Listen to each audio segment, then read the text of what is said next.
देवियों और सज्जनों, नमस्कार। मैं आपका एस्ट्रोलॉजर पंडित एच.के. शर्मा अपने यूट्यूब चैनल ज्योतिष डिवाइन एस्ट्रोलॉजी में आपका हार्दिक अभिनंदन करता हूं। आप सब जानते हैं कि माता रानी के नवरात्रे, जिसे नवरात्रि भी कहते हैं, बहुत ही निकट आ चुके हैं और हमारी आज की वीडियो इसी संदर्भ में है। दोस्तों, माता रानी की पूजा शक्ति की पूजा ही मानी जाती है। भारत में ही नहीं, शक्ति की पूजा सारे संसार में आदिकाल से की जा रही है। भारत में तो इसकी मान्यता अनादिकाल से है। यहाँ तक मान्यता है कि भगवान ब्रह्मा, विष्णु, महेश भी शक्ति के बिना संसार का संचालन करने में असमर्थ हो जाते हैं। संसार के अन्य धर्मों में भी शक्ति की उपासना अनेक रूपों में की जाती है। ईसाई धर्म में शक्ति की पूजा मदर मैरी के रूप में की जाती है। जैन धर्म में भी माता की पूजा अनेक रूपों में की जाती है। मित्रों, माता की महिमा का बखान करना लगभग असंभव ही है। आप जानते ही हैं कि साक्षात भगवान नारायण को भी संसार में आने की जब आवश्यकता होती है तो उनका जन्म भी माता से ही होता है। त्रिलोकी के नाथ भगवान देव महादेव भी शक्ति के बिना सृष्टि नहीं चला सकते। माता सदा उनके संग रहती है। इस महामाई के गुणगान करने के लिए ही हम इन नवरात्रों का आयोजन करते हैं। नवरात्रि का पर्व साल में 4 दफा मनाया जाता है। 2 दफा गुप्त नवरात्रे आते हैं और 2 ही बार प्रत्यक्ष नवरात्रे मनाए जाते हैं।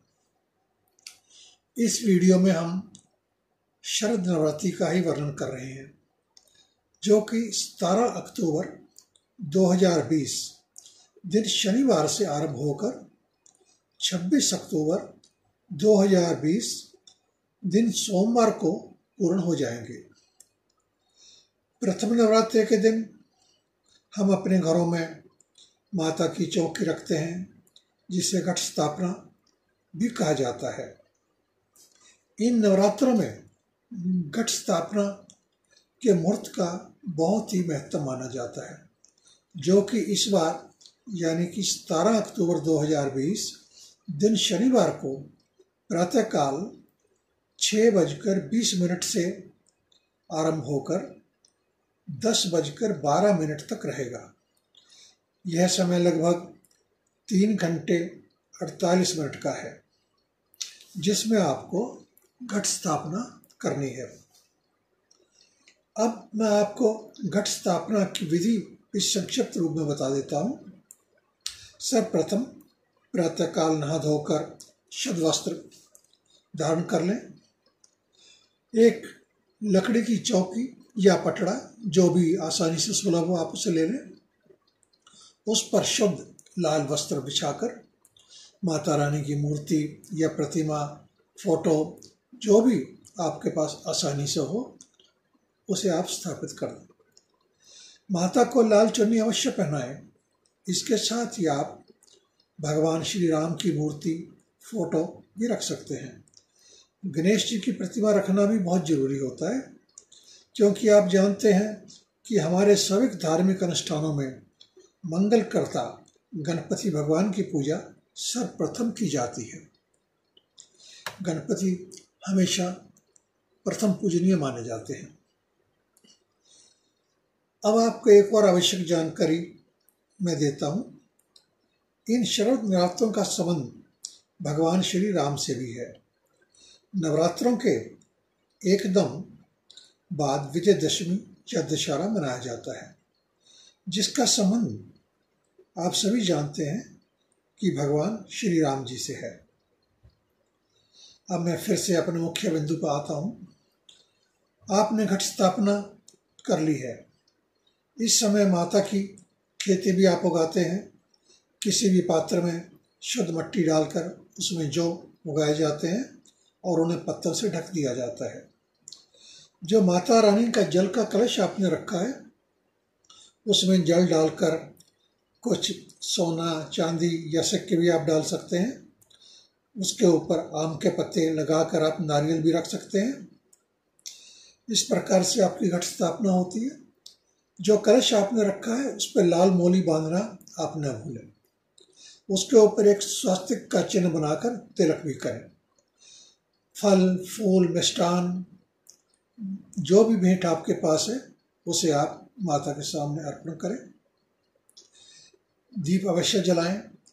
धूप अगरबत्ती आप जो भी करना चाहें कर सकते हैं। चंदन से रोली से आप तिलक भी कर सकते हैं। इस अवसर पर अपने हाथ पे और सभी भक्तों के हाथ पे लाल रंग की मोली जिसे रक्षा सूत्र भी कहते हैं उसका बांधना भी बहुत शुभ माना जाता है। इतना करने के बाद आप आराम से अपने आसन पर बैठ जाएं। आपका आसन ऊन का भी हो सकता है, उस पर लाल कपड़ा भी आप बिछा सकते हैं, लेकिन आसन आपका शुद्ध होना चाहिए। आसन पर बैठकर आप माता देवी की भिन्न भिन्न प्रकार से आराधना कर सकते हैं। अगर आपको माता रानी का कोई मंत्र याद है तो आप उस मंत्र से माता रानी की प्रार्थना कर सकते हैं। नवरात्रों के दिनों में माँ दुर्गा सप्तशती पढ़ने का विशेष विधान है। ये पुस्तक आपको कहीं भी मार्केट में उपलब्ध हो जाएगी। गीता प्रेस भी ये किताब निकालता है दुर्गा सप्तशती के नाम से, वो आप अवश्य लें। उसमें आपको बहुत कुछ जानने के लिए मिलेगा। आप इस दुर्गा सप्तशती का पाठ प्रतिदिन जितना भी आपके पास समय हो उसके हिसाब से कर सकते हैं। दुर्गा चालीसा का पाठ भी एक बहुत आसान और साधारण तरीका है, आप इसे भी कर सकते हैं। इसके अतिरिक्त एक और हमारा महान ग्रंथ है देवी भागवत। इस देवी भागवत में माता का गुणगान ही किया गया है। इसके पढ़ने से आपको अनंत पुण्य की प्राप्ति होती है और बहुत सी अनेक प्रकार की दुर्लभ जानकारी भी आपको मिलती है। इन नवरात्रों में आप देवी भागवत का पाठ भी कर सकते हैं। इसके साथ ही अगर आप चाहें, क्योंकि यह पर्व भगवान राम से भी जुड़ा हुआ है, आप रामायण जी का पाठ भी कर सकते हैं। भगवान राम के मंत्रों का पाठ भी आप कर सकते हैं। राम जी के मंत्र तो बहुत ही आसान है, खाली राम राम भी बोलो तो ये भी अपने आप में एक महान मंत्र माना गया है। रामायण का पाठ आप कर सकते हैं। माता के अनेक रूप हैं, आप किसी भी रूप में माता का पाठ कर सकते हैं। नवरात्रों में माता के 9 रूप माने गए हैं। मैंने अपनी पिछली वीडियो में ये सारे रूपों का वर्णन डिटेल में आपको बताया था। आप चाहें तो आप उस वीडियो को दोबारा भी देख सकते हैं। लेकिन नवरात्रों में पूजा करने का विशेष रूप से जो पर्व है वो दुर्गा पूजा का ही विधान माना जाता है। आप माँ दुर्गा के किसी भी मंत्र की एक या अनेक माला का जाप कर सकते हैं। नवरात्रों में व्रत रखने का भी प्रचलन है।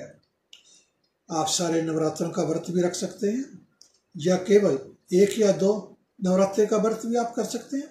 कुछ लोग पहले और सप्तमी के नवरात्रि का व्रत करते हैं, फिर अष्टमी या नवमी को माता की कढ़ाई करते हैं। जैसा भी आपकी इच्छा या सामर्थ्य हो उसी प्रकार से आप व्रत कर सकते हैं।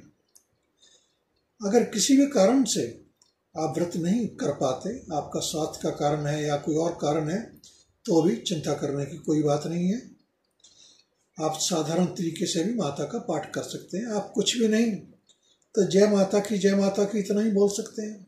जय माँ अम्बे जय जगदम्बे इतना ही कह सकते हैं। परंतु आपको अपना आहार सात्विक रखना पड़ेगा।